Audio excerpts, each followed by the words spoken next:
Sir ముందుగా మోసిన్ అహ్మద్ గారు మీతోటి స్టార్ట్ చేద్దాం. అసలు ఏం జరుగుతోంది? మీరు ప్రజలకు ఇచ్చిన హామీని నెరవేరుస్తున్నారని మీరు చెప్తున్నారు. ఇప్పుడు ఇళ్ల కేటాయింపుల కంటే మాటలు యుద్ధం ఎక్కువైపోయింది ఇరుపక్షాలకు మధ్య. ఏం జరుగుతుంది అంటే వైసీపీ పాలనలో ఇది ప్రారంభమైంది. అసలు ఇళ్ల పంపిణీ కృషి ఎవరి ఫలితం అనుకోవాలి మనం? ముందుగా ప్యానెల్లో సభ్యులందరికీ అలాగే వీక్షిస్తున్న ప్రేక్షకులందరికీ పేరు పేరు నమస్కారం తెలియజేస్తూ, నమస్తే, చెప్పండి. ఏదైతే టిట్కో ఇళ్ల గురించి మాట్లాడుతున్నారో వాటి గురించి మాట్లాడే నైతిక అర్హత కూడా లేని పార్టీ వైఎస్ఆర్సీపీ పార్టీ. ఎందుకంటే ఒకసారి గతంలో కూడా చూసుకుంటే ఎవరు ప్రారంభించారు, ఎవరు డబ్బులు ఇచ్చారు? ముందుగా చూసుకుంటే ఇది సెంట్రల్ గవర్నమెంట్ ఫండింగ్ ప్రాజెక్ట్. ఇది మాక్సిమం అమౌంట్ సెంట్రల్ గవర్నమెంట్ నుంచే వచ్చింది. ఏదన్నా అరాకొరా అమౌంట్ ఏదైతే ఉందో స్టేట్ గవర్నమెంట్ నుంచి వెళ్ళింది.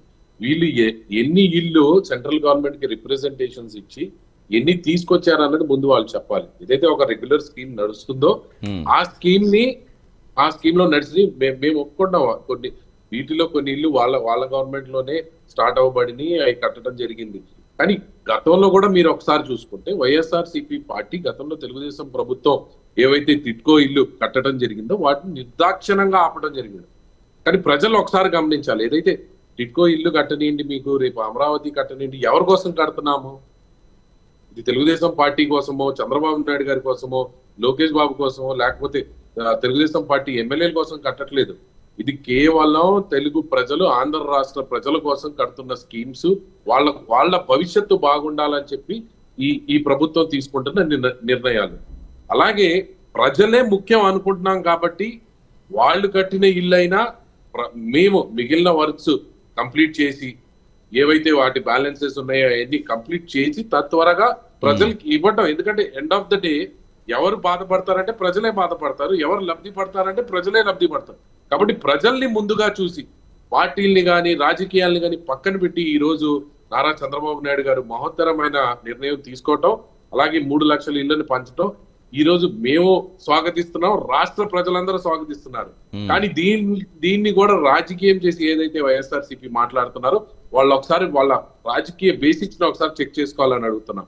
అలాగే చూసుకుంటే అసలు వాళ్ళ ఆలోచన విధానాన్ని మీరు ఒకసారి ప్రజలు కూడా గమనించాలని తెలియజేస్తున్నా. ఎందుకంటే వాళ్ళలాగా చేయాలైతే అసలు వీటిలో సగం ఇల్లు మేము పంచకూడదు, ఒకటి. 2, వాళ్ళలాగా మేము చేయాలనుకుంటే ఏదైతే మేము కట్టిన ప్రజావేదిక కూల్చేస్తామని, మేము చెప్పిన అమరావతిని ఆపేస్తామని ఏదైతే విధ్వంసకరమైన పాలన అందించారో దాని ప్రకారంగా ఒకసారి చూస్తే వాళ్ళు ఆ రోజు సెంట్రల్ గవర్నమెంట్ నుంచి వచ్చిన 17 మెడికల్ కాలేజీని కూడా మేము ఆపేయాలి కదా.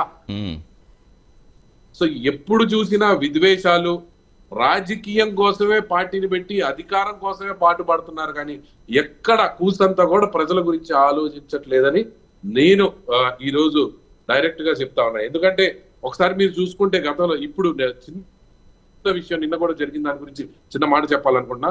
గతంలో ఎయిమ్స్ ఏదైతే ఉందో దానికి ఫారెస్ట్ క్లియరెన్స్ అని అవని ఇవని అనేకమైన సెంట్రల్ గవర్నమెంట్ తో మాట్లాడి ఎయిమ్స్ సంస్థను తీసుకురావటం, ఆ సంస్థ 2000 కోట్ల రూపాయలు పెట్టుబడి పెట్టడం మొత్తం జరిగిన తర్వాత వాటర్ పైప్ లైన్ పనులు కొన్ని పెండింగ్ ఉంటే 5 సంవత్సరాలు వాటర్ పైప్ లైన్ పన్ను, ఎందుకంటే టీడీపీ తీసుకొచ్చింది కాబట్టి దాన్ని ఎట్టోగట్ట ఇబ్బంది పెట్టాలని చెప్పి ఆ పైప్ లైన్ పనులు కూడా చేయకుండా 5 సంవత్సరాలు. రైట్, సారీ, హలో, ఎస్ వినిపిస్తుంది, చెప్పండి. ఇప్పుడు ప్రధానంగా వాళ్ళు చేస్తున్న ఆరోపణలు ఏంటంటే వైసీపీ అనుచరులను పక్కన పెట్టింది అని ఆరోపిస్తున్నారు. నిజంగా చేస్తున్నారా? అసలు ఏం జరుగుతోంది రాష్ట్రంలో? ఇళ్ల కేటాయింపుకు సంబంధించి వైసీపీ వాళ్ళని పక్కకు పెట్టే ప్రయత్నం చేస్తున్నారని ఆరోపిస్తున్నారు. వైసీపీ వాళ్ళని మేము పక్కన పెట్టేది ఏంటి సార్? వైసీపీ వాళ్ళని ప్రజలే పక్కన పెట్టారు కదా. అది కాదు, అనుచరులను ఇప్పుడు ఎవరైతే ఉన్నారో వాళ్ళని, దాంట్లో కొన్ని గోల్మాల్ జరుగుతున్నాయి. ఇవన్నీ సెంట్రల్ గవర్నమెంట్ సైట్ లో ఉండేవి. వాళ్ళు అనవసరమైన మాటలు చెప్తే జరిగే పరిస్థితి కాదు. ఎవరికైతే ఇల్లుందో వాళ్ళకి ఆటోమేటిక్ గా ఇల్లు వచ్చింది. వాళ్ళు వైసీపీ నాయకులైనా వచ్చింది, వాళ్ళ పేరు మీద ఒకసారి శాంక్షన్ అయిన తర్వాత దాన్ని మార్చడానికి లేదు. అసలు ఇదే లేదు సార్.